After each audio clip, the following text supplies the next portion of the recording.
members. Oh. Okay, we go. Because of the time of year and the elections of new members, we have an impromptu agenda item that I'm going to lead around the appointment of a chair of Schools Forum. We're in the cycle. We're supposed to agree every 2 years, and obviously we've had some changes in membership come through as well. So I'm going to ask, I'm going to state that we have one person who is interested in being chair of Schools Forum or has been corralled into being the chair of Schools Forum, and I would like to ask if there's any other nominations for the role of chair of Forum. So John has kindly put his name forward, and I just wondered if anyone else would like to put their name forward to be chair. Or are we happy to agree that John continues for another 2-year period as chair? All agreed? Thank you very much. Hand over to the chair of Schools Forum. Thanks, John. Thank you for your vote of confidence in me again for another term of office. Okay, thank you very much. Welcome everybody to the first in-person meeting of Schools Forum, I think probably since February 2020, actually just before the pandemic started. And I seem to recall that meeting, actually one of the items we were covering was actually the transfer of money from the schools block to the high needs block and some of the debates around SEND funding, obviously items which are coming up again on today's agenda. Obviously like to welcome those members of the public and the press who are actually watching the live stream of this meeting via the council's website. Minutes of the meeting will be produced in the usual way, and a recording of the meeting will be available to view on the meeting page of the council's website. The County Council allows filming and photography at its public meetings, so please feel free to take pictures and tweet during the meeting. Can I ask, though, that everyone present turns their mobile phones to silent or vibrate while the meeting is taking place. There is no fire alarm test scheduled today, so if the alarm sounds, I will adjourn the meeting and we will all make our way downstairs via the nearest available fire exit, which is through the middle doors on my left, which I assume are those ones over there. The muster point is in the car park to the rear of the building. To enable the meeting to run in an orderly manner, I would ask all members of Forum when addressing the meeting for the first time to state your name and who you're actually representing. I think actually in a moment we'll probably go around anyway and ask everybody to give their name. For those members that are attending virtually, please keep your video camera switched on for the duration of the meeting and keep your microphone muted except when I invite you to speak. Any members attending virtually wishing to ask questions or make a comment should indicate this by clicking the raised hand function on the right hand side of their screen, and I think Tamar, you're going to keep a sort of watch of that as well. Okay, so what we'll do first of all as we move into the first item of the agenda, which is apologies for absence and declarations of interest. I think it would be useful actually if everybody did go around. I know we do this it seems like every single meeting, but because the first time we're together in person for nearly 2 years, and also of course we do have people actually online, and we don't actually have the name tags in front of us as well. If everybody could introduce themselves. So beginning with me, I'm obviously John Culpin. I'm the Chief Executive Officer of Anglian Learning. I'm Academy representative, and as confirmed a few minutes ago, I'm the Chair of Schools Forum. I'll hand over to my left. Hi, Jonathan Lewis. I'm Director of Education for Cambridgeshire Local Authority. Martin Wade. I'm Strategic Finance Manager for Cambridgeshire County Council. Adrian Ball, Chief Executive of the Diocese of Ely Multi-Academy Trust, representing Academy Sector. Bryony Goodliff. I'm Chair of Children and Young People at Cambridgeshire County Council. Joanne Hardwick, Head Teacher at Samuel Pepys School, St Neots, representing Maintained Special Schools. Duncan Ramsey, CEO of Aspire Learning Trust Whittlesea, representing the Academy Sector. John King from Aspire, representing the Academy Sector. Andrew Reid, Director of Education for the Diocese of Ely, representing church schools and academies, and also a Children and Young People Committee member. Susanna Connell, CEO of the Diamond Learning Partnership Trust, representing primary academies. Sasha Howard, I'm Head Teacher of Meldrick Primary School, representing Maintained Primary Schools.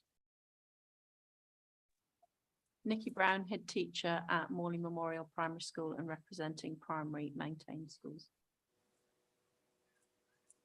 Jo Gilman, Olive Academies. I'm a Director of Resources and representing the alternative provision sector. Christopher Bennett, Head Teacher, St Peters and Melbourne Village College, representing the academy sector. Guy Underwood, Head Teacher, Great Abington Primary School, representing primary maintained sector. Claire Daunton, County Councillor Fulbourn Division and also a member of the Children and Young People Committee.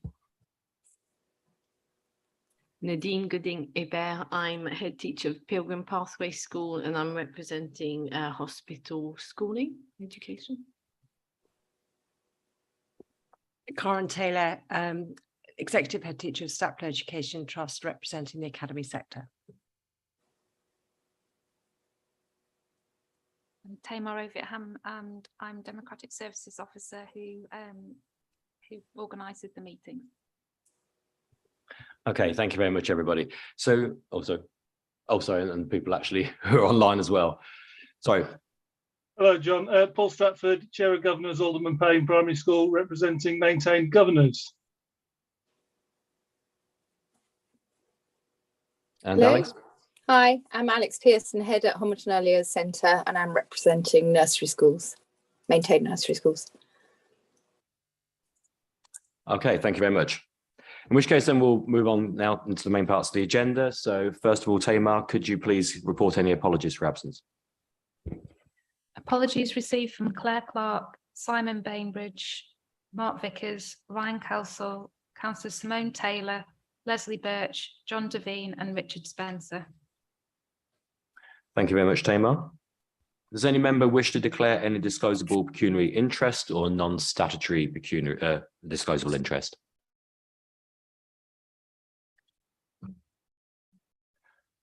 Okay, thank you very much. In which case, then we'll move on to item 2. This is to agree the minutes for accuracy from the last meeting. I shall go through these page by page. Please raise your hand if you wish to raise a point of accuracy only. So if you have a copy of those minutes in front of you, first of all, the first page of those minutes, the second page, and the third page, fourth page, and the final page. In which case then, can we agree the minutes as a correct record? Okay, thank you very much. And for more note, there are no outstanding actions on the action log. Okay, in which case then moving on to item 3, which relates to pages 9 and 10 in the agenda pack that you received. Can I please ask Tamar to introduce this report?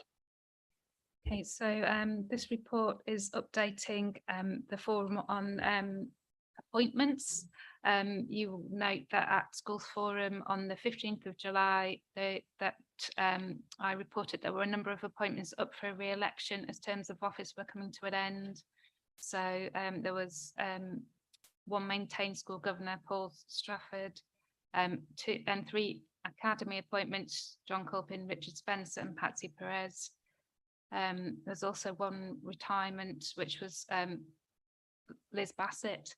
Since the July report, there's been notification as well that a new pupil referral unit representative was needed to replace Leah Miller.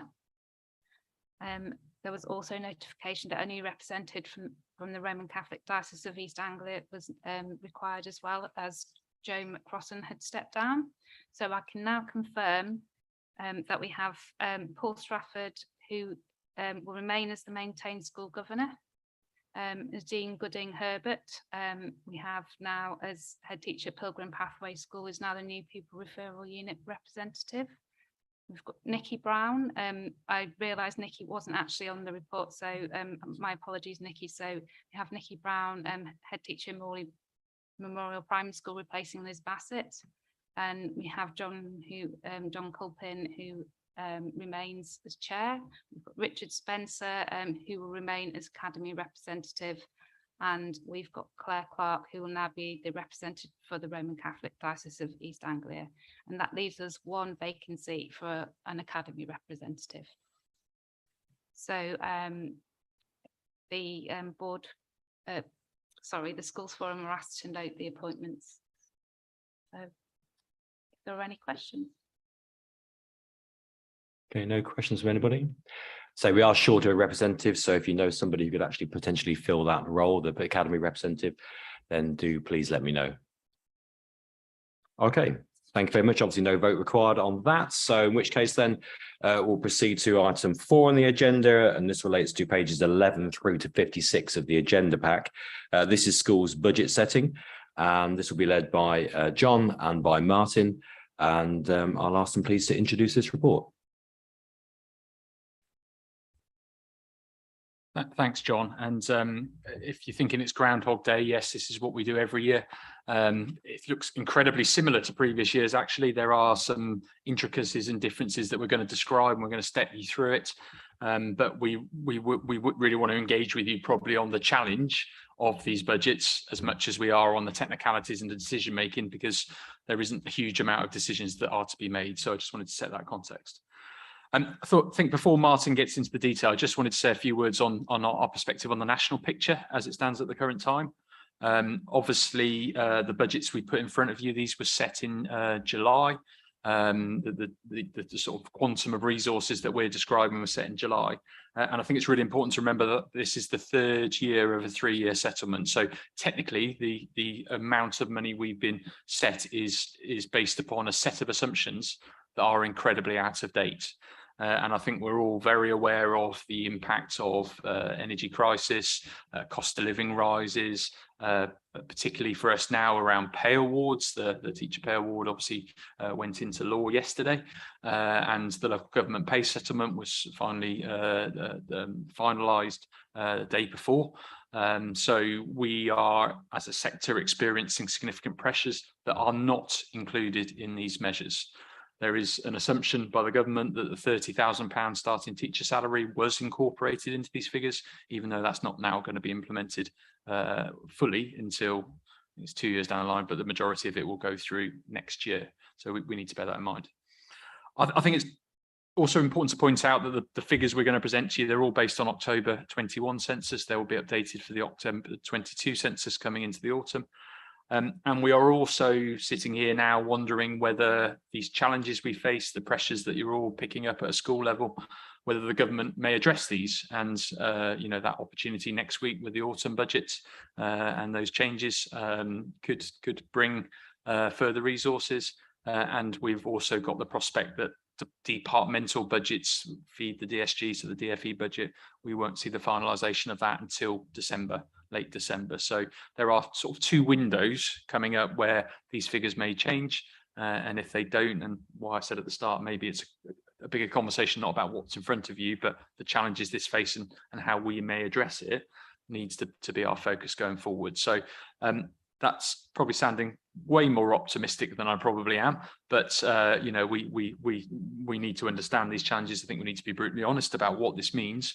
And I know, for instance, the CPH has done a great job starting to collate the implications of this and what it means. And I think that's probably something Cambridgeshire as a whole needs to consider moving forward. And I think as we refine, work through the model, we'll start to understand this. And obviously draft budgets were only sent out start of this week based upon last year's pupil numbers. So that's the context we're in. And if we hear more, if we're aware of any changes in our settlement, obviously we will let all schools know as soon as they come through. But it's a challenging context and a really difficult one we need to deal with.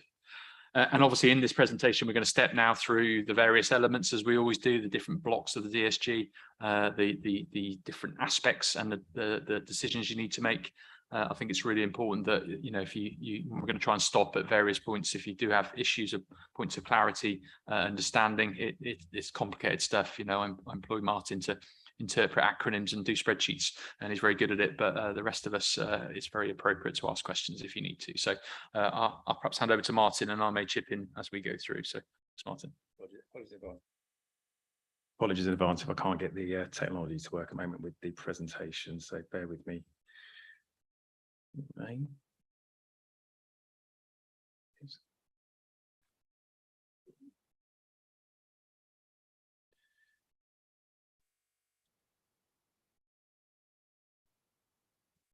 There we go. That's the full screen of that. So as John said, we're just going to run through what we do know and some of the bits we don't know as well. And obviously, please ask questions as we go through.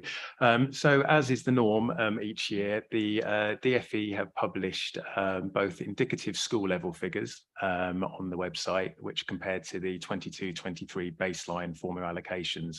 I think we say the same thing every year, but it's important to note that these are not the final budget figures. It's just the generational model that the DFE used to generate the funding, which then is allocated to the local authority at LA level. Then they've also published the indicative dedicated schools grant allocations for 23-24. And again, as John's already said, currently the figures that have been published are based on last year's census data. So obviously they will change on receipt of the October 22 census data. And we tend to receive that, as in most years, kind of early to mid-December in terms of that final allocation in terms of those figures. So what does this mean for Cambridgeshire based on what we've seen so far? So the DFE illustrative figures for schools block show an 8.8 million or 2% increase, which excludes any changes in the growth fund, which come later on in the process. As part of that uplift, the schools supplementary grant has been baselined into national funding formula allocation. So there's quite a large allocation amount of that, which we'll see in one of the later slides. Now we put here a risk around this, and we don't know this, but there has been some things on some websites around the potential reduction because of the changes to NI contributions. Whether that will happen or not, we don't know. We would like to think not, given the pressures which individual schools are facing, but it's obviously something we need to be aware of going forward. And as John said, depending on the outcome of the budget, the autumn statement, that could obviously impact on those final settlement amounts that we receive. The national funding formula amounts, the formula factors which the national funding formula is based on, have all been uplifted by varying percentages based on the latest DFE information.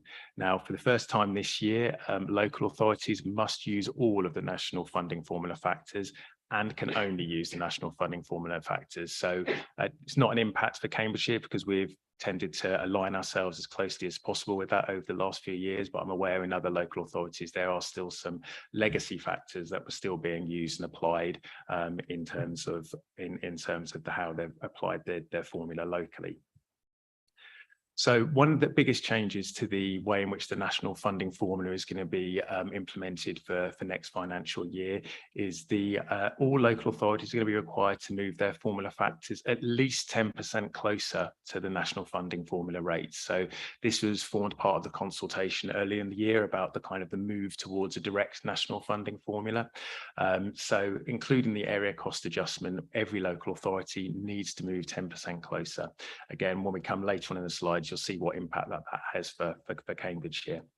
The minimum funding guarantee has to be set between plus 0% and a reduced maximum of 0.5%. So for those of you that have been part of Schools Forum for a few years, you'll notice that actually that maximum has reduced. Last year, that maximum was plus 2%. For schools in terms of that, because of the overall settlement and the reduction compared to previous years, that has now come down to 0.5%. And as we always say with the minimum fund guarantee, you must remember that is a per pupil protection. So it won't protect schools who have got falling rolls, but it will protect individual schools at a per pupil level. There is no national cap in terms of the funding. So a cap was being put in place in previous years to assist with overall affordability. So if once you run everything through the local formula, there's not enough money in the pot, effectively what you can do is apply a cap to limit the gains of some schools to bring you back down in with overall affordability. That's not an approach we've tended to take in Cambridgeshire, mainly because of the constraints on the overall funding and the relatively low uplifts overall. But it's something that we might have to look at as we go through the process, depending on the final settlement. And then, as with previous years, there is a 0.5% limit on movements between funding blocks. Now, what that means is that 0.5% is the maximum that a Schools Forum can approve. Anything above 0.5% has to go to the Secretary of State. And again, we'll talk a little bit about more of that on the context of the safety valve agreement that we've spoken to you about previously. So in terms of the high needs block, the high needs block allocation this year has a funding floor of 5%. which means that local authorities will receive at least a 5% uplift in funding. Now, just to put that in context, the funding floor for the previous few years has been 8%. So it's actually a reduction in terms of that funding floor uplift compared to previous years. And going forward, we've been told to assume 3% for future years as well. So quite significant reduction compared to previous years. And obviously, again, in the context of the pressures on the high needs block, that has some quite significant implications in terms of the overall level of funding that we will receive.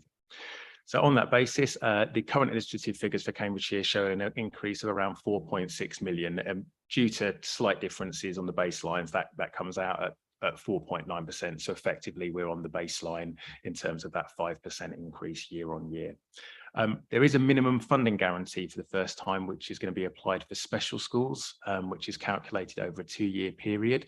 We need to look at what that actually means for our individual special schools and how we actually apply that. Due to the matrices approach we use in Cambridgeshire is not as straightforward as it potentially could be if we were using the banding system, as tends to be the case in other local authorities. So we're currently looking at the implications of that and what that actually means in practice. The reason it's over 2 years is to try and align it with the approach which has been taken with the maintained sector, the mainstream sector rather, and also takes into account the baselining of teachers' pay grants and some of the other supplementary grants which have been added over and above to the allocations for special schools over the last couple of years. Then the Central School Services block. Central School Services block is the block which provides funding for the ongoing and historic commitments which benefit for individual schools across the local authority area. As has been the case for the last few years, the historic commitment element of this is reduced by a further 20% from last year. So we're actually seeing a reduction on that block compared to previous years. This was obviously known as being part of the DfE's plan to unwind this funding source. So it's not a surprise in terms of the reduction, but obviously does create pressures overall within the system. Early years block, there has been a consultation which has been undertaken during the summer period. As yet, we've not seen the outputs of that. The changes, however, were mainly around the use of data sets and baselining grants, as has been the case in other sectors. From our perspective, actually, the updating of the data sets looks like it's going to have a positive outcome. It's going to obviously more closely reflect the true position of our early years pupils compared to some of the historical data that has been used in the past. So based on the illustrative data that the DfE published earlier in the year, you can see that there's potential uplifts within 2-year-olds and the 3- and 4-year-old sectors. But again, obviously final allocations still need to be confirmed. And as per previous announcements, the maintained nursery school supplement continues. I've not seen any further confirmation, but as it stands at the moment, it is confirmed until March 2025, which is obviously a significant amount of money for Cambridgeshire. I think it equates to about £1 million per year for that particular supplement. Okay, so what does that mean in terms of numbers? So this table, I'm not sure if you can see it on the big screen or not, but effectively this table shows the current illustrative data compared to the current financial year. So just in context, the total schools block we received in 2022-23, including 12.3 million, which relates to the supplementary grants, which was a separate grant in the current financial year, equated to about £434 million. Based on the current illustrative figures for 23-24, we're looking at around £443 million. So that's where that 8.8 million uplift from year to year has come in, at 2%. Likewise, with the high needs block, we're going from about 94.3 million up to about 99 million, so an uplift of about 4.6 million. But again, in the context of that probably doesn't even cover what we've spent in the previous financial year in terms of the overall position on that block. And then the reduction in the Central School Services block due to the reduction in historic commitments funding. Due to the way in which early years block is funded, which takes January census rather than October census, we haven't got any updated figures for that as it stands, and that's always updated, as I say, based on January census and then backdated in July on receipt of those figures. So the overall DSG looks at the moment is going to increase by around 13 million, 2.3%. Compared to the current financial year, based on those current illustrative figures. And I think John always uses this or similar slide in a number of his presentations. This just puts a bit of the context of where we sit nationally in terms of that. So actually looks like we've moved up one ranking spot to 136 in the local authorities for schools block funding compared to 22-23. Don't know if you want to. Just comment on this. This great has changed uplifts through this model. In terms of overall percentage increases, we are above the national increase for funding. So our 2% for schools block is higher than the national, which is, I think it's about 1.7%. Some of the London boroughs are getting 0.4%. So there is a real squeeze at the moment on funding generally, and normally we'd say here, and this looks terrible for Cambridgeshire, and it still is terrible for Cambridgeshire, but there is a wider context behind this. Although 136 still seems incredibly challenging in terms of where we are and obviously the implications you face. But again, remember, this is based upon 3 years ago funding methodology, and a lot has changed since then. I wonder, Martin, if it's worth us stopping for questions, comments. That's the sort of national picture. That's the challenges and how it interprets into the quantum of resources you get. Obviously, what we're going to come on now is the formula itself and what we're going to do. So, Chair, we hand over for questions. Thank you very much, John. Does anybody have any particular questions on that section of the presentation? And if so, please could you raise your hand? Any thoughts or any reflections? Or just the sort of general grimness of what we've just been presented with just leaves people generally speechless. I mean, it is an absolutely shocking situation. There's no denying that, considering the pressures that we're under.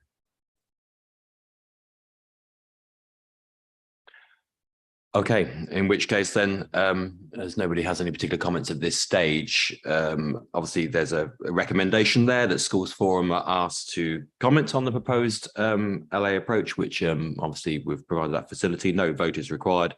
Although I do note, obviously, any feedback that is given now during the consultation period will be presented at the December meeting for further discussion. So as this goes forward in the sort of a general consultation with the wider community, schools community, obviously that will be something reported back to us.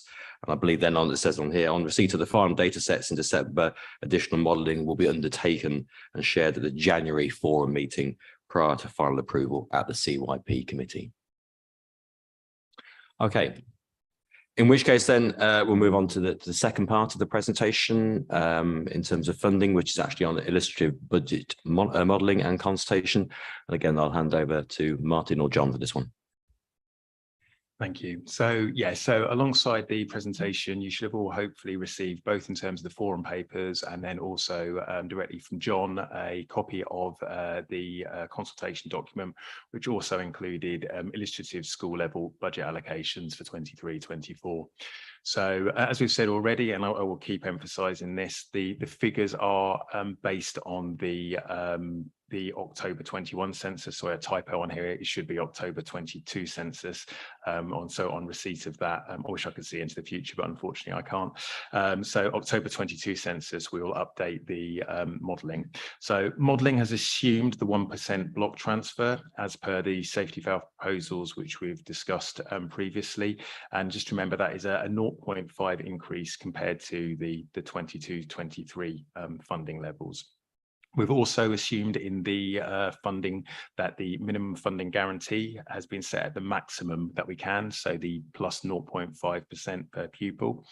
And again, final figures will be updated to reflect the changes for growth funding, new schools and business rates as we do every year. Just on business rates, and this applies to maintained schools. So last year, the DfE introduced a system where local billing authorities could choose to do this directly from the ESFA in much the same way that it works for academies. So bills would be paid directly, or schools would submit information directly for their bills to be paid. Because at least one of our local billing authorities didn't sign up to that process, that was not the case. So maintained schools still continue to being funded via our local funding formula for rates. I've written to all the local billing authorities for this year to see what their intention is, and obviously we'll notify schools in due course once we've got confirmation on how that process will work going forward. So the formula factor values which have been applied have been weighted based on overall affordability. And again, this is an approach we've taken in previous years. And obviously we've now got to meet the minimum per pupil levels. So the minimum per pupil levels have increased to £4,405 for primary and £5,715 for secondary. And in the current modelling, we've managed to meet both of those criteria in terms of the minimum allowable values and the minimum per pupil levels, and the maximum minimum funding guarantee that we can apply. Obviously, as we always say at this point, should overall affordability be an issue on receipt of the final data sets, we will have to revisit that. But I'm pretty confident, based on what we've seen so far, that shouldn't be an issue based on the data that we've got and the forecasts that we have seen for that information. So again, apologies if you can't see this on the large screen. So based on the current modelling, the figures in the green column are the rates which we applied in the current financial year for 22-23. The first of the white columns, the national funding formula rates for 23-24, are the Cambridgeshire rates, if you like, with the area cost adjustment applied in terms of the amounts for the next financial year. And then the second white column, the minimum allowable values. This is the minimum that we have to set within Cambridgeshire to meet that 10% movement towards the national funding formula. So that's the minimum amount that we'll be required or allowed to set for each of those formula factors for the next financial year. So as you can see in the yellow column, the illustrative rates that we've applied at the moment for 23-24 all exceed the minimum amount that we are required to set, and they are the amounts which have been used to populate the figures which have been circulated to individual school level.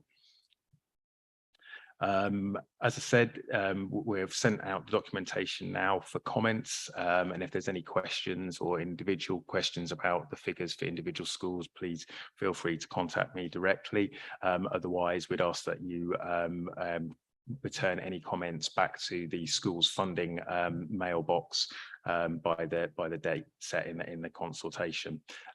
As there are very little changes, we're just doing it via comments rather than a series of questions.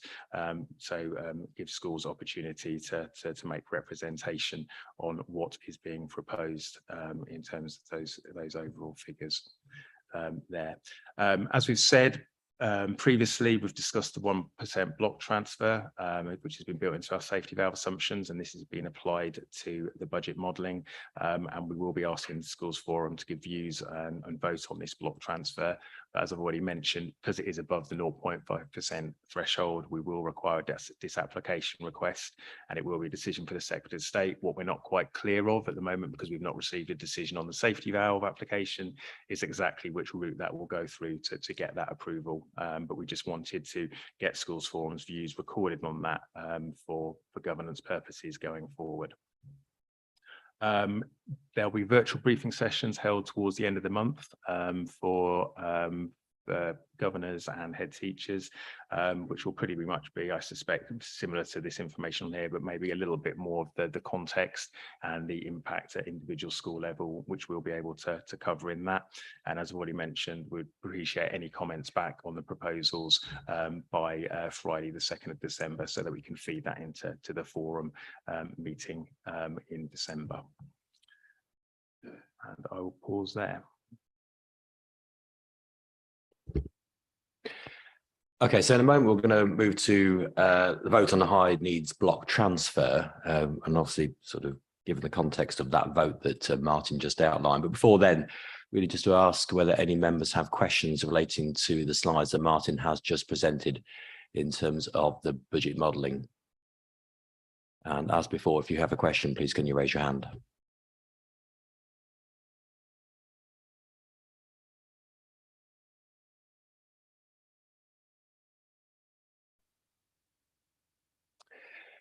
In which case, I can't see anybody wishing to make comments at this particular stage.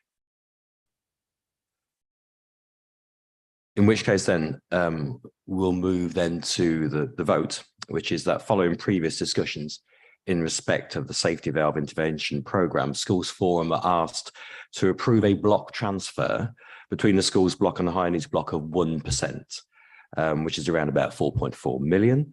The actual amount to be confirmed on receipt of the final DSG allocations, and obviously is subject to Secretary of State approval. Please note that only voting members of Forum can take part in the vote, and it's something which is a refreshing change from me asking you to show your blue hand, etc., on a virtual screen. It is just a question of you putting your hands up, and obviously slightly different arrangements for those who are actually watching virtually. So, in which case then, all those who are in favour of that recommendation, please raise your hands now.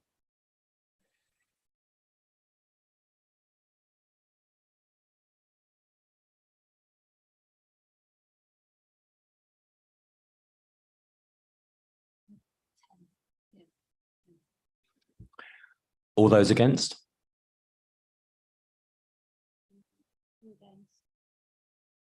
And all those abstaining?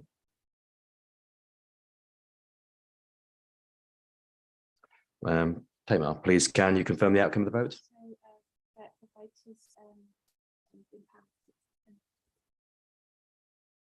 So the recommendation has passed 10 to 2, 10 votes for and 2 against. Thank you very much, Tamar. In which case then we'll move on to the next part of this presentation, which is notional SEN and high needs contingency. Thank you. I'm going to run through this section and give Martin a break. So you'll all be aware of well, hopefully aware that we have a notional SEND budget. It is a allocation. It's not a amount of money. It's a ring fencing of your budgets in schools to represent there should be as a recommended level of spend for your children who have SEND or additional needs in your school. And the importance of this is I'm going to talk about 2 different issues that we need to grapple with, one around additional funding and one around that actual value, because we think that's important to consider. So if you weren't aware, we've given you on the slide there the calculation that we use. Every local authority has its own calculation. And obviously that's based around some history in terms of government recommended areas, some local discretion about what we think the drivers and incidents are and how the pupil characteristics in our school drive need.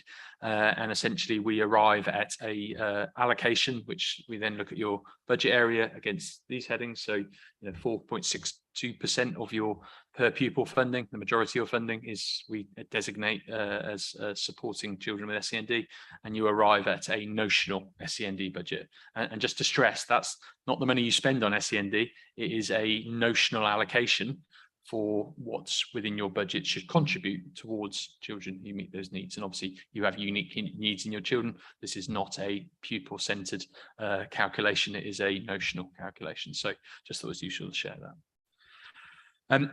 Obviously you'll remember that last year that we you transferred 0.5%. We agreed we would ring fence a proportion of that funding to support the fact that and create a contingency scheme for those schools that have exceptionally high levels of SEND and certainly experience more pressure on their budgets funding that first £6,000 every education, health and care plan. And what we would look to do is to top up those schools that have exceptionally high numbers to support them to be inclusive, because that's essentially what we strive to achieve. And that's not at the expense of other children in the school. So we agreed an approach. We've shared with you previously our view on a emerging formula, and what we want to try and do is now work with you to finalise it today so we can allocate that pot of money out. Now, we have met with the SEND subgroup of Schools Forum and sort of been through the detail of that calculation of how it works. And just to be really clear, this is for mainstream primary and secondary schools. We did say that one of the issues that we face as a county is that we do import a lot of children from outside of the county. They're technically not in our SEND numbers as a local authority because their host local authority needs to support them. So the Schools Forum working group has requested that we collect data on those and include them as part of the calculations, because that could be quite misleading for a school on the border where they have children coming in from, say, Norfolk, but we only have access to Cambridgeshire data because they're Cambridgeshire children, and that can create some inequities in the system. So we've agreed that we will collect that information and use that as part of the information that we've got together and have tried to work our way through. Now, moving on in terms of what we've presented to you, so in Appendix 3A, you could see that we're now, having done that piece of work, looked at affordability, as we seem to be doing a lot of at the moment.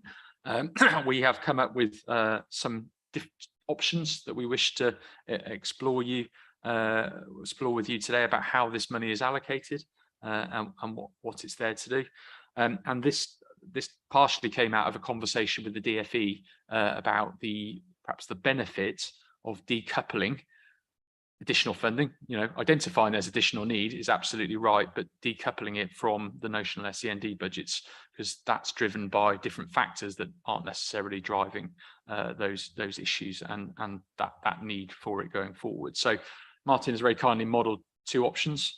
The first option is around using that notional SEND budgets, as we previously described, applying that funding and allocating out that 450,000 pro rata according to need above that level, but looking at a cap, because we don't have enough money to fund the additional costs, £6,000, or the notional SEND budget, the amount schools are going above that at 92%, because we don't have enough. And part of the challenge is that we've seen numbers of EHCP rise dramatically, so that's where you're seeing the increase there.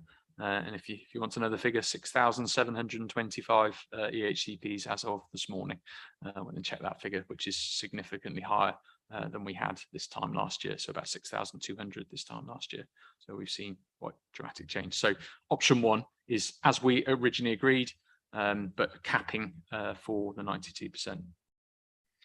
The second option is more around looking at roll and the number of EHCPs on roll, and then funding an element of additional funding on top of that for those that go past a certain threshold as per percentage of roll. So you'll be aware the national percentage of EHCPs on roll to 2.5% or so is the national figure. What we've done here is look at a slightly different approach and say anyone that goes above 5% of their roll as having EHCP, so detaching it from a formula that I'm going to come on and be quite critical of in a minute, but working instead on absolute numbers as a percentage of roll, and then us providing additional funding for the impact of £6,000 on all of those EHCPs above the 5% threshold. So sorry, that's quite a complex description, but it's decoupling it from the notional SEND funding. It's looking more at the needs in a school, the number of children that have those needs, and saying when you go above a certain threshold, we will fund you for that additional threshold going forward. So that's kind of the proposals on the table. What the schools funding working group also asked us to do is to consider the level of balances in schools as part of this arrangement. So for those schools that had significant balances, is it appropriate that we provide more funding? I think we could argue every option, every angle for that actually that's good financial management, that's poor financial management, that's context of the school, it's issues here. I think probably this argument is disappearing rapidly given the energy costs that are coming through and the pressure on pay awards. So I think we would need to consider that going forward. So essentially what we would like you to do, and I'm going to come on to the second part of this in a minute, is consider this and look at which of those two options in light of the figures we produced are the most equitable and appropriate way of allocating that 450,000 additional funding. So John, can I just very quickly just to say on option 2, we would be wait and again update the information based on receipt of the October census, because obviously we've got the kind of old census data in there at the moment. So we would be updating that to reflect the latest position. But I think it just shows the kind of the illustrative principles of how it would work in practice as it stands. So moving on, and then we will pause to have a look at this. The other area we would like to consider and work through with you is around that notional SEND figure that we currently use. Cambridgeshire, and I've shared this with you in past, is incredibly low compared to other local authorities. So looking at regional and statistical neighbours, 10.82%, and we're roughly allocating 7.11% of our schools budget that goes into schools on the basis of that. I think regional and neighbour averages are quite difficult. Statistical neighbours are more relevant, and that's why we've also looked at that in some detail going forward. What we do know, and again, Martin's already said this principle, we're trying to model the national picture, because that will mean less cliff edges for you as schools as we move through the process of nationally the DfE running this approach to funding.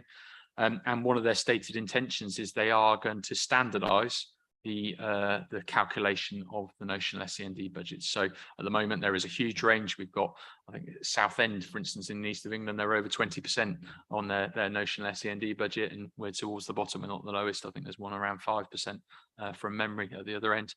But we do seem to be an outlier, and our concern is that if they link that to funding, if there are changes coming forward, we may see a cliff edge in your funding and resources. And this is in line with other areas where we've sought to move towards the national picture as we move forward. So ultimately we'd like to discuss that, get your views on that, and comment on whether that's something we would wish to pursue, with a view that we would look to make a decision in December, January's meeting on moving that forward. So we'll pause there and pick up the questions. Thanks. Thank you very much, John. So if we take those, the first of those 2 items there, obviously looking for any comments, reflections, thoughts from forum members on the options, the 2 options for allocating the available 450,000 high needs contingency fund. So again, can I ask members please to perhaps give some comments and some thoughts? First of all, Duncan.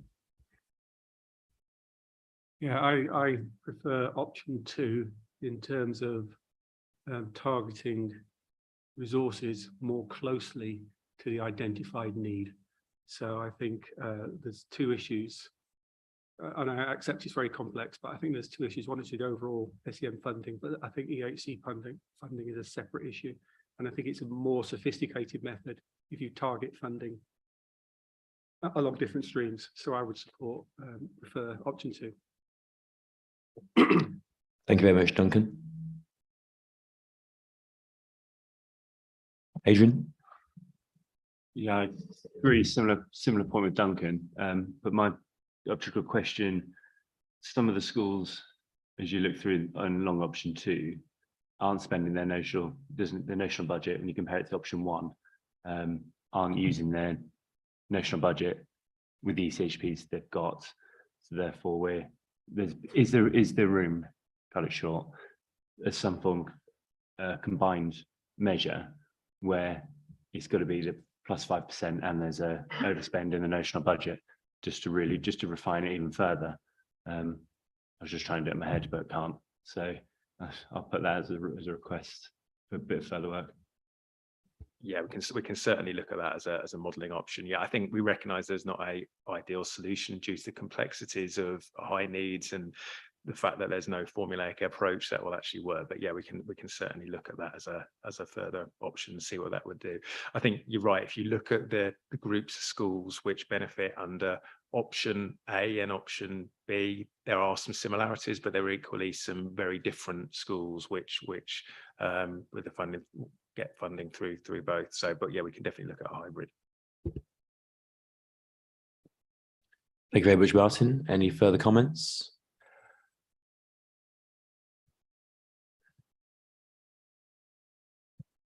John, I was just going to ask, it's similar to Adrian's question actually, is how would that option 2 follow best practice for supporting those children in mainstream with an EHCP? So how would that be monitored to make sure that additional funding was actually doing what we wanted to do on the tin?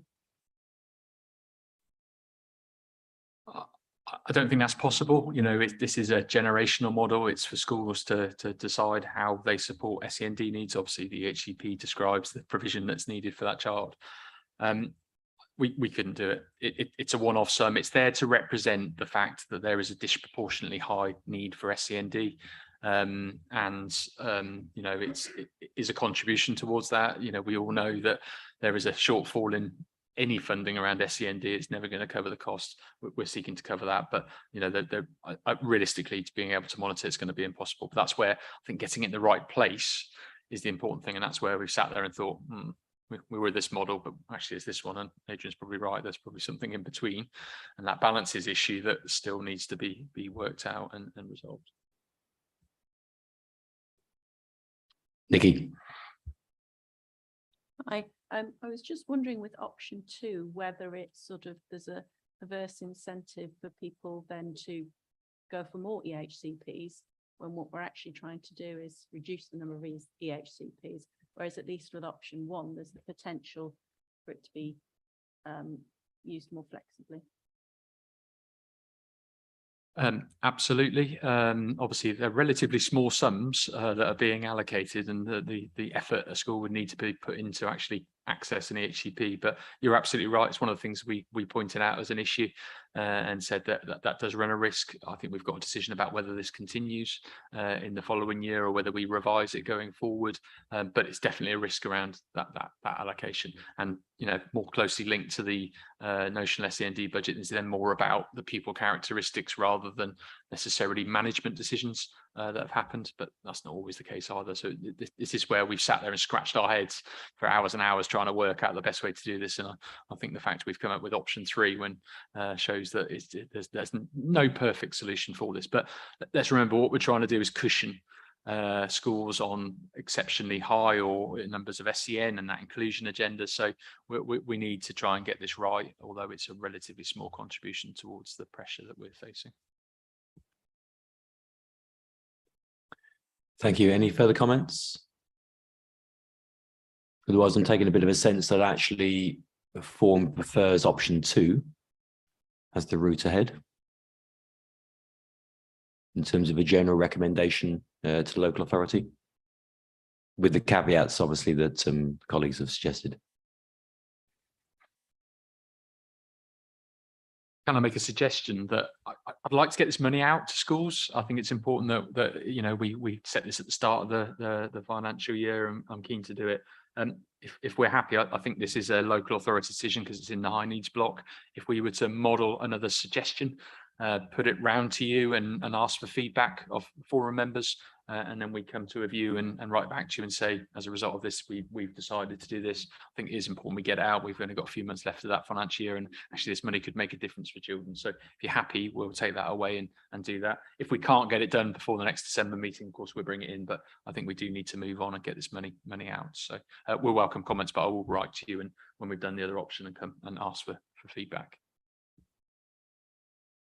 Okay, thank you very much, John. And if we just look at the sort of second recommendation that we're asked to comment on, which is just generally the proposal to increase the percentage of delegated budget identified as notional SEND to align with regional and statistical neighbours. Any comments on that? Duncan? I agree. I think we should be moving towards statistical neighbours. So just sorry to dominate the discussions, but no one else put a hand up. But I think that's a really good idea, and I think we should be trying to move towards those. Otherwise, you get this sense of persecution almost, in the sense of, why am I in part of an authority that's experiencing this, and where have these decisions come from? And I think the closer to the national trend we get, the more consensus there'll be among schools. Sasha? Hi, I'd just like to point out that the notional SEND funding is also supposed to meet emerging needs for those children. And I know that in many schools that really isn't the case, not just the children who have got educational healthcare plans, but those children that are working towards them and those children with that lower level of need. And I think we need to take that into account in making these decisions. Thank you. Any further reflections? Okay, hopefully the local authority has what they need from that part of the process. Okay, in which case then we'll move on to the next part of the presentation, which is the Central School Services block. Okay, so as I've already referenced earlier, the Central School Services block has reduced slightly to reflect the 20% reduction in historic commitments. Just to note that this includes functions such as the copyright license costs, which we're expecting to increase. But as we've done in previous years, that will just be met off from the CSSB rather than being a direct cost to schools. As has already been communicated with schools and as part of the continued reduction in the historic commitments, the broadband subsidy, which has been reduced by 20% per year for the last few years, will be ceased from the end of this current financial year. What's also important to note is, as part of the contribution to combined budgets for the last few years, we've asked Schools Forum to vote for to support the funding which goes in to support the bottom line for the county council for a number of functions. As part of the business planning proposals for 23-24, we've built in a pressure funding of £1 million, which effectively means that we can reduce that contribution to combined budgets by £1 million, and effectively it goes back in to support the kind of the overall deficit on the DSG deficit going forward. The remaining element of that contribution to combined budgets will be removed in 24-25 as part of that ongoing reduction, and again that will then free up further funding to support the DSG deficit recovery as we go forward. So Central School Services block just shows here the current year allocations in 22-23 and the proposed allocations for 23-24 based on what we know, notwithstanding that, as I said, national copyright license arrangements still need to be set by the DFE, and the final allocations are again, as with all of these, reliant on the October census data for a small per pupil element of that funding, but that just sets out the current intention and current proposals for that funding for 23-24. As in previous years, we're proposing to continue to apply the retained duties funding as per the amount received from the SFA, and we're also proposing to continue to retain the £10 per pupil from maintained schools for those services specifically provided to them. Again, we've not increased that £10 per function, £10 per pupil since it was introduced, and the intention, as I say, is to continue with it at that rate again for 23-24 on the same basis as in previous years. This is just a note for maintained primary schools. Again, the intention is to continue with the 4 remaining de-delegations, and again, there's no proposal to change those rates from previous years for 23-24. Intention is to keep those the same, and we'll be asking primary maintained members to vote on that at one of the future meetings, either in December or January, on that basis. So at this stage, we would actually like Schools Forum to approve the contribution to combined budget elements as in previous years, and as I said, just note the delegation arrangements going forward. Obviously, if there's any comments or questions on a specific area. Thank you, Martin. Does anybody have any comments, first of all, on points E, F and G on the screen? Probably my only comment would be about something we've known previously in terms of the broadband subsidy reduction, which obviously has quite a significant impact on school budgets, in particular primary school budgets. Some of the increases are absolutely eye-watering. So that's something that's been flagged previously, but given everything else that we've discussed in terms of the funding, that is not an insignificant increase in school costs. But I don't know whether others have any comments they wish to make.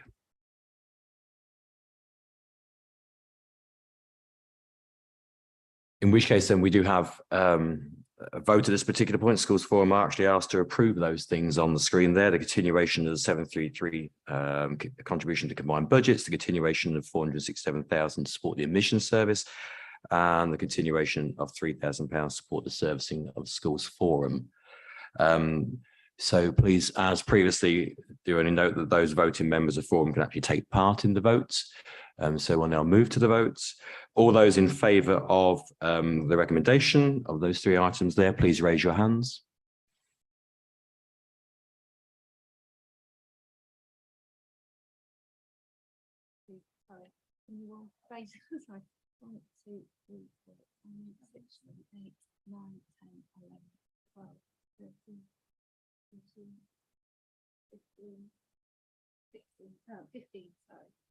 It came to me twice. And just for the sake of completion, is anybody voting against? And is anybody abstaining? Unanimous. Okay, and again, just to sort of provide the opportunity for anybody to comment if they haven't done so already on the proposed budgets for the national copyright license arrangements and other retained duties, etc. Does anybody wish to make a comment on those points? Noting obviously that final figures will be brought to the January meeting of Schools Forum. Okay, in which case then I think we now do move on to the next part of the agenda. Or just before we move on to that, do Maintain primary school colleagues actually have any comments really on the delegation arrangements? Okay, in which case again, obviously we would just note in those points and approval will be sought at the December meeting to allow time for feedback on those proposals. In which case then we'll move to the next item, which is actually looking at growth funding and funding of new schools. And again, I think I'm handing over to Martin with this one. Yes, thank you, John. So normally at this stage, I bring the growth funding policy for the next year and ask for your approval. However, following some comments back and feedback back and review, and also again looking at what's being proposed nationally in terms of changes to how growth funding could potentially operate going forward. I've been working with place planning colleagues to look at potentially changing the process of how growth funding is allocated to move it into a slightly more formulaic approach, which kind of aligns with how a number of other local authorities implement it at the current time. So the current intention is that growth would be based on forecast numbers where available and or planned expansions. So where place planning colleagues are aware, obviously schools are expanding to meet basic need, or where we know there are requests for primary or secondary schools to take on additional forms of entry to meet that basic need, we would base the growth funding on that information. Funding would still be allocated as a lump sum per additional class for qualifying schools, but would avoid the need for the application process that we have in place at the current time. So the hope would be that we could make this a slightly less bureaucratic process in terms of the information that's required, but equally work with those schools to target that funding where it is needed to meet that basic need. We're not proposing at this stage to change the overall level of growth fund that we retain. We will, however, review that before the final budgets are set if the forecast numbers show us something different.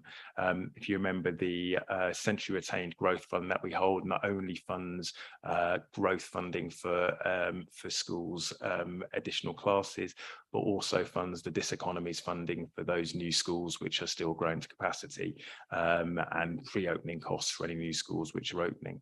So it's just that total pot. So we just need to review how much is needed. That, as I said, the ESFA have been looking at how growth funding is funded nationally, and as part again of the move to a direct national funding formula, growth seems to be one of the areas where they seem to be struggling to come up with an approach that works. I think they've appreciated the complexities and the local challenges which are based in meeting growth and need for new schools going forward. No new primary or secondary schools are due to open next year in September, so that actually does reduce the kind of the requirement on the pot of funding available. So that might free up some capacity. We will continue to apply variations to pupil numbers to those new schools. So any new schools which have opened in the last 5 or 7 years, we'll continue to fund those on the same basis as we have done previously, through guaranteed pupil numbers, through the application submission to the SFA through the authority pro forma tool.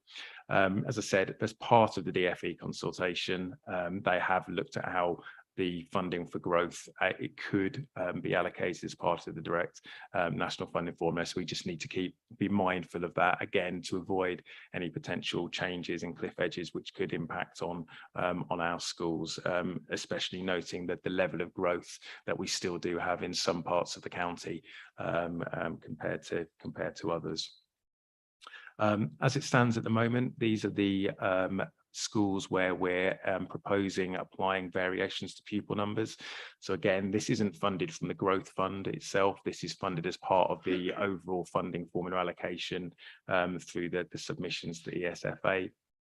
We'll work with the schools and multi-academy trusts where appropriate and place planning colleagues to firm these numbers up before the final allocations are submitted going forward.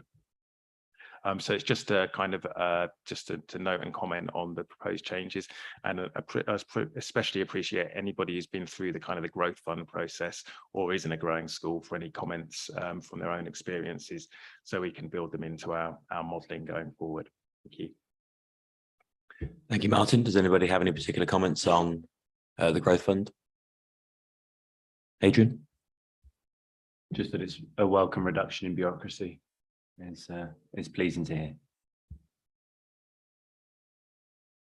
I suppose I have one question, which I think I probably asked before. Given the rate of growth actually in Cambridgeshire, how does our approach to growth funding compare perhaps to other local authorities? Are we more generous? Are we less generous?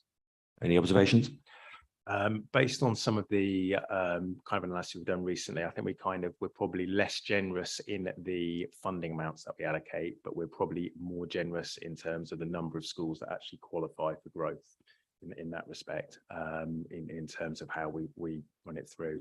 And I think also, given the number of new schools we've had, I'd like to think we've been quite flexible about how we've funded those new schools whilst they've grown to capacity. But again, it's all within the constraints of the funding that we receive, obviously, that we take into consideration. I have had to look, the DFE did publish some kind of best practice on growth funding and looking at how other local authorities do, and that's kind of formed part of our thinking as to why we think a change is appropriate at this stage. Thank you, and I'll certainly echo that the process seems very fair and open, and the local authority very sort of willing to sort of consider growth projects. Not necessarily a remit of forum, but excuse me, do you think the actual process of actually having head teachers part of the growth funding panel, do you think that's a success? Has that worked to support the local authority? Yeah, definitely. I think without question that has been a beneficial part of the process. And I think regardless of what we do going forward, I think there's probably still going to be a requirement for some level of head teacher involvement in some of the decisions where officers are probably not best placed to comment on the kind of the educational impact of class structures and the like. So I think the intention is still to definitely keep head teachers involved in that process, but to try and remove that kind of initial level of bureaucracy in terms of the actual application process. Thank you very much, Martin. Any further comments? In which case then Schools Forum is asked to note those proposed changes to the growth funding policy and also the proposed variation in terms of pupil numbers, with final numbers being presented in January. In which case then we move to the last part of that presentation, which is next steps. Yeah, you've obviously got the timetable in front of you. You know, we're really keen to get feedback, appreciate how complex this is, and we will obviously go and meet with heads and governors to dig into this a bit further. Obviously, that we're looking for feedback on the 2nd of November, 2nd of December. We'll bring an updated position to you and feedback and any tweaks, adjustments to that formula. I've mentioned already, just as term ends, the DSG will be finalised by the DfE, and we seek to bring approval of the recommendation that you'll make to the Children and Young People's Committee to you on the 13th of January. We'd look to the CYP committee to sign off that. And, you know, remember, roles and responsibilities are quite complex in this area. So the local authority proposes to you a budget, Schools Forum gives a view, local authority decides. It's a slightly odd arrangement, I have to say, in terms of the way it works. But we always seek to get consensus between the two, and our job now, working with Bryony and others, is to now work through the budget proposals with them. Obviously, that will then go into the DfE. We'll look to finalise the budgets based on that submission towards the end of January. Obviously, that will be primary and secondaries, and then we'll then seek to finalise the nursery and special school budgets in February. We haven't talked a lot about the special school budget and the special budget allocation, but we are going to try and do that through the next round of meetings earlier than we've done it previously, because of some of the challenges and obviously the interaction with the safety valve. And we hope next time to come and talk to you about that and the implications of that too. So that will be in the next meeting. So, but that's the timescale from here on in. Thank you, John. Any further comments in terms of the process going forward? Andrew.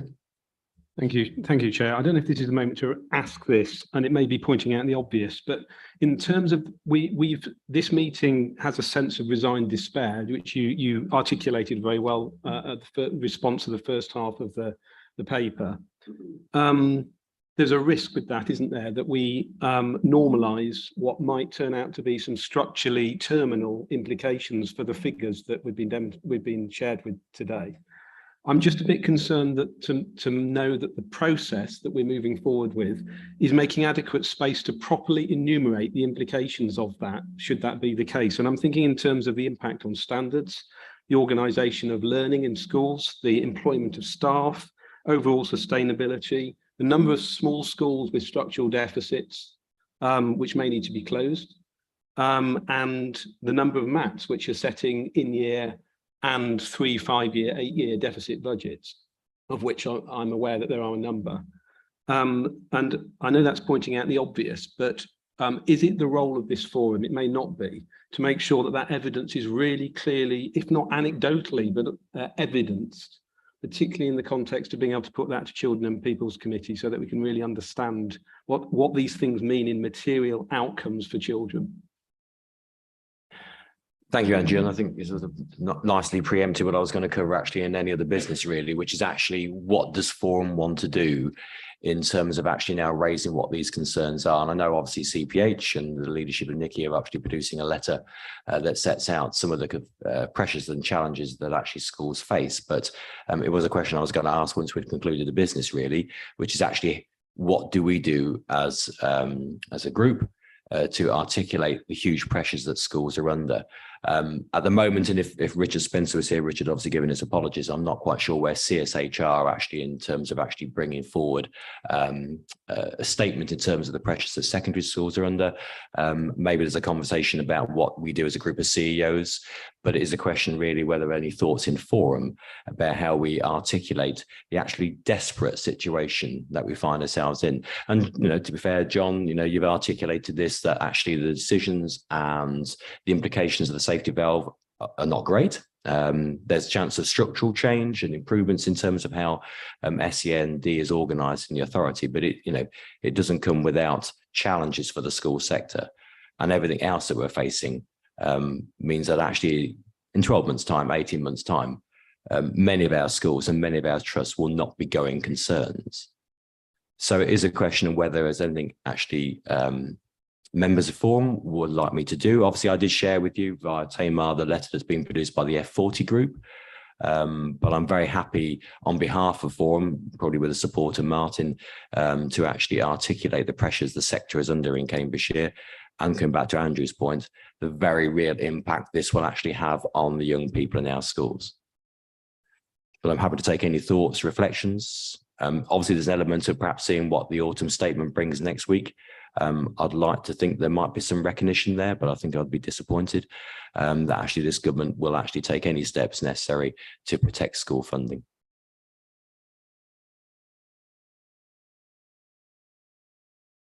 Andrew? Right, yeah, I mean, early indications are for ministers in the meetings I've been lucky enough to be witness to suggest that anything may be palliative but not material. So obviously that's a political adjustment, isn't it, rather than a child-centered one. I guess my concern in asking that question, and it's not suggesting that this board isn't equipped to do it, I think it's the best place to do it, is that I think we need to move a long way beyond questioning the quantum and really evidencing in electoral terms, if you like, the impact on individuals, because I think until it's made real in absolute terms with timelines, I think we're going to find it difficult to get traction beyond a perception that we are simply complaining again as to regard to not having enough money. I'd agree in terms of actually trying to make that impact real. John? I think it would be very good to quantify the impact and get that document together. But can I ask what the county council is actually doing? What's their process of actually challenging the amount of money that we're getting?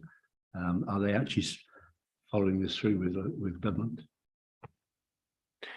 Thank you very much, John. Perhaps I should hand over to county council representatives, perhaps to comment. I'll come in there. Obviously, I've raised it lots of times with civil servants. They're very aware of the challenges, and I've actually shared with them some of the very early analysis that CPH have done, so they're aware of that. We are trying to organise a meeting with the MPs to talk about the safety valve and the pressure on the sector. So we are writing a paper that will capture, some of these issues. I do agree with Andrew. This is not just we're going to be in deficit. This many less teaching assistants. We're going to not have this trip. That's going to happen. It needs to be the reality of what the funding situation has created to create a sustainable solution. So I think there's going to be a need for us to come out to you when you've absorbed the figures, understood the implications. Obviously, things like the pay award for local government, that's filtering through in terms of what that's going to mean.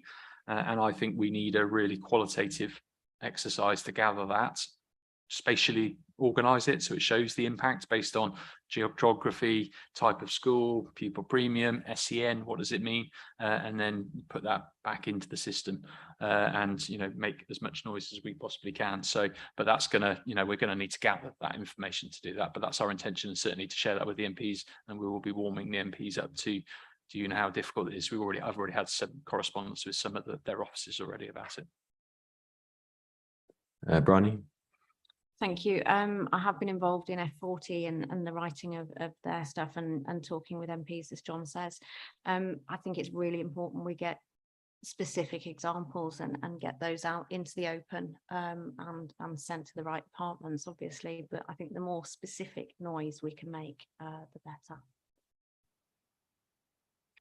Thank you. Claire? I simply want to echo very forcefully what Brian is saying and to go along with what John's saying, very specific examples, real evidence that we can use when we do have the meeting with the MPs. Thanks. Nikki, then Susanna.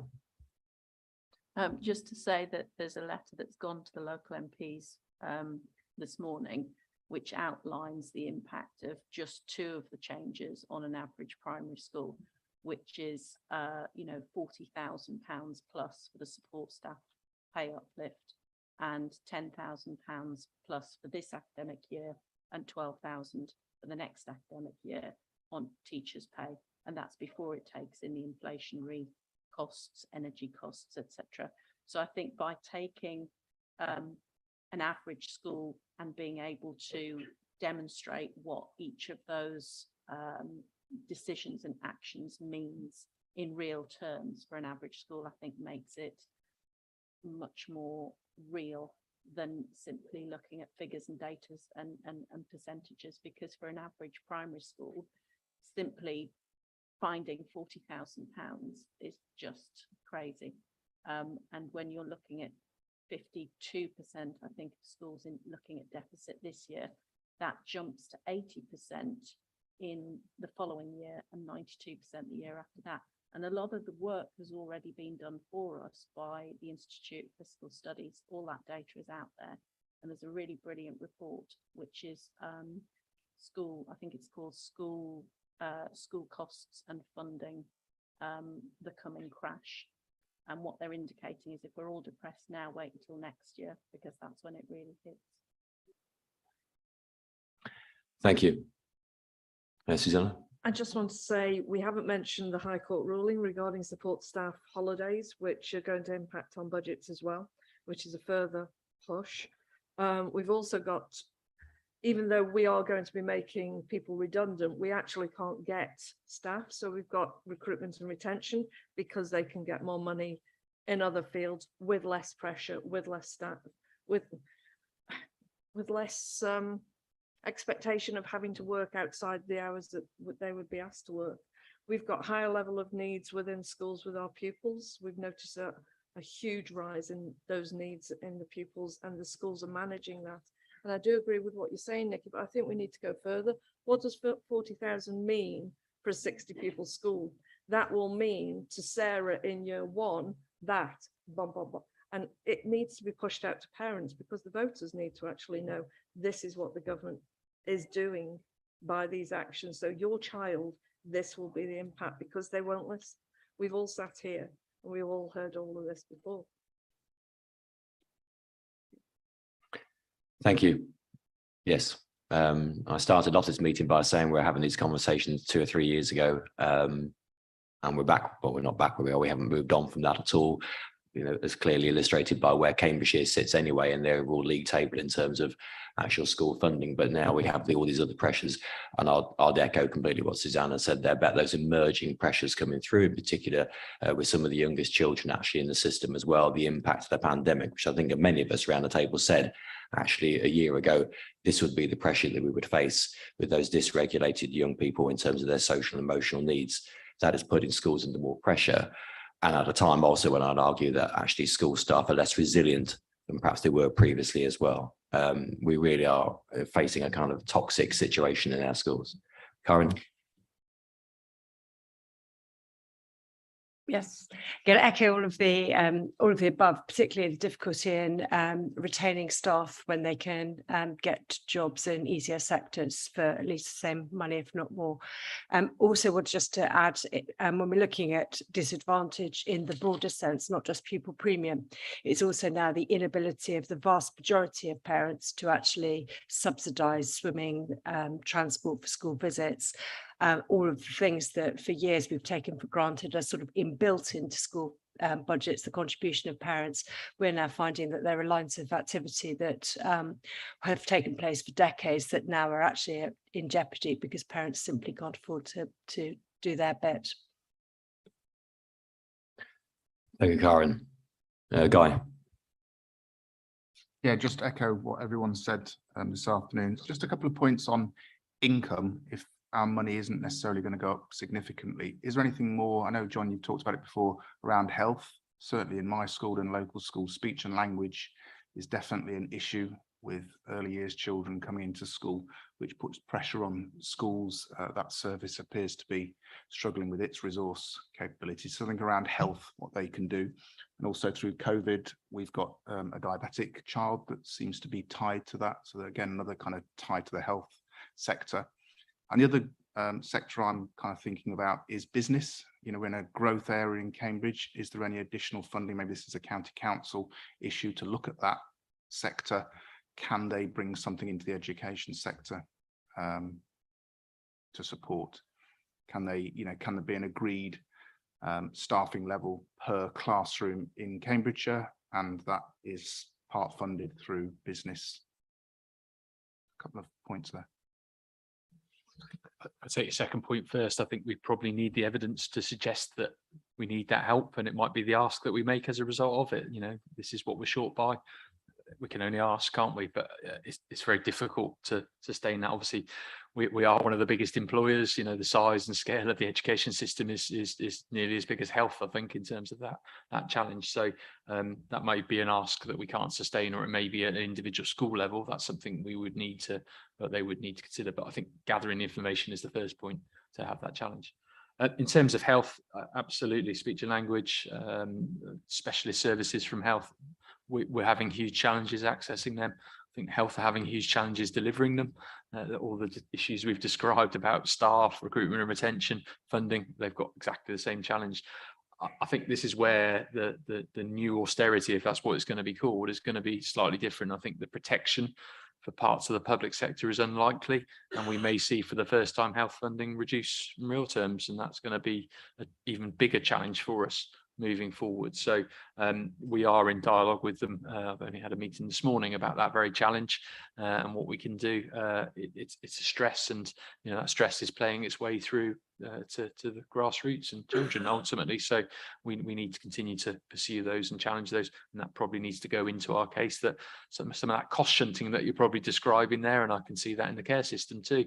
That's impacted upon you, and you've had to pick that up, and that's been an unrecognised saving, if that's the right way of describing it, that's fallen on education establishments. So I think that's probably starting to populate a rather large letter that needs to go to the various interested bodies that we may wish to follow this up with. Thank you, John. Any further questions or thoughts? Susanna? Just one thought, when Ofsted come in, they have a remit to look at funding of schools. Should we be talking to head teachers about making sure that Ofsted are aware of the funding pressures and what impact that will have on the education that we are providing as well? Because Ofsted do not ask about funding, even though they should be now. Well, they haven't on our 4 last ones. I think that seems a sensible suggestion, actually, and I don't see why we shouldn't really be engaging also with the regional director, because there is a clear impact on standards. I'm sure Ofsted will say that's really not part of their remit, but I think there's no harm actually in terms of actually making that quite clear, that it's quite difficult for us to deliver what our statutory expectations are, as well as the other things that we're attempting to do in school to provide a rich education for young people. So I think we do make that in front in terms of those inspections, but actually also speaking to the regional director as well. I think it is actually part of their remit now. I could be wrong, but I honestly think it is. Oh, they've dropped it again. They've dropped it again. But I would still argue that it's something we need to do, because otherwise Ofsted will basically ignore this fact. I suppose my view is we have to be a bit more, a little bit more vocal, a little bit more strident in terms of this. We're generally a profession that, even though before we've actually faced these pressures, we kind of just get on with it and try and make it work. But I think, we need to show really appropriately the anger that is actually in the system about where we find ourselves at this particular point. I think what we'll do, perhaps if John and I have a conversation after this meeting about working through what that strategy actually looks like, and making sure we're complementing obviously what's taking place with CPH as well. I probably also think, John, you were talking about obviously trying to speak to MPs. We have done this before when we met with the minister, and we remember how successful that was. But actually convening a group of the MPs together, 1 or 2 actually now hold actual government positions, and actually making quite clear where we actually stand, and actually also from various people in here, your support in providing us with concrete examples of the impact. I know that's additional work for people when everybody's under pressure anyway, but it is those concrete examples that hopefully will, at least get MPs to understand where we are. And I do think there is a need to up our campaigning with parents, given where we are. And I know that's difficult for some schools, because sometimes it makes parents question, okay, can't provide these things at the school any longer, and that's always a difficult balance to strike. But that's probably why it's best actually coming from Forum and also CSH in addition to CPH as well. It's a collective effort, I think, because I wouldn't want any individual school to be singled out in that sort of sense. But we've got to actually engage parents far more than we're doing at the moment and put the government under pressure. Duncan? Thank you. Yes, I was just thinking about a concrete way of moving that forward. Currently, during Ofsted inspections, inspectors will ask about how has COVID impacted on the school. And I wonder if we can put an argument to say that inspectors should be saying, how has the cost of living crisis impacted on the school? Because in that opening conversation, if we could get Ofsted to agree to that as being one of their questions, which, it's in the handbook, what questions will be asked. At least it would give leaders a chance to say, well, we've had to cut back on swimming, or the swimming pool's closed, and all the other issues that could be got into could be put into context as a part of a cost of living crisis. Thank you. I think that's a good idea. So, John. Can we have a time frame for actually getting this information together? I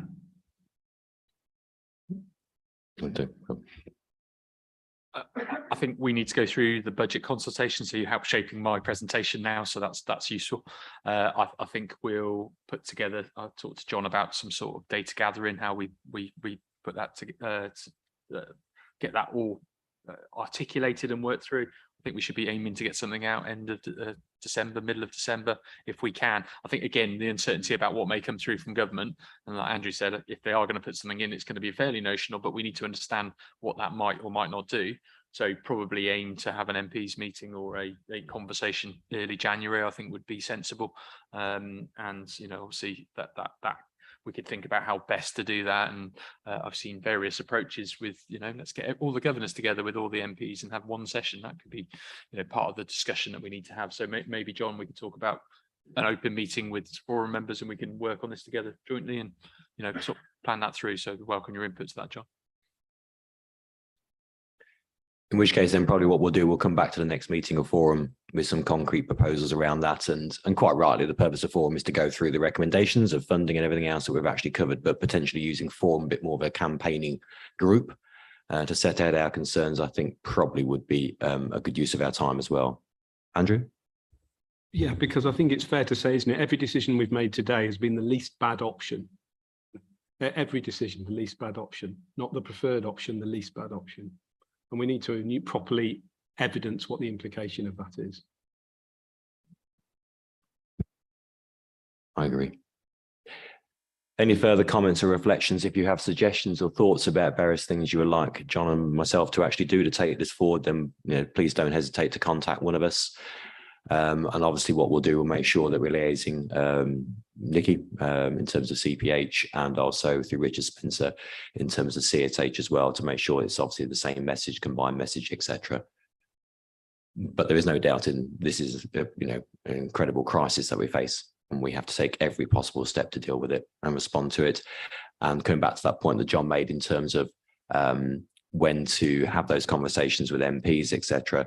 January is probably quite useful. There are local elections, of course, in May, and getting that information out there around about January and February, it may have some impact. But this is also a government that may not necessarily be wanting to engage with these issues.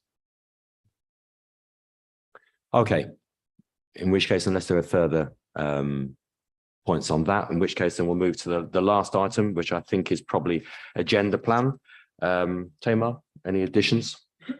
Then John mentioned the safety valve. That's going to be on the next agenda as well, if we get a response. Okay, any comments on the forward agenda plan? In which case then, can I ask you to note that? Obviously, the item of other business I was going to bring forward, which is how we take forum forward in terms of this discussion about funding we've addressed. Does anybody have any other items of business they want to raise this afternoon? In which case, then that concludes the business of this meeting. Can I thank you all for your attendance and also for the people watching this meeting. I declare the meeting closed and have a good weekend. Thank you very much.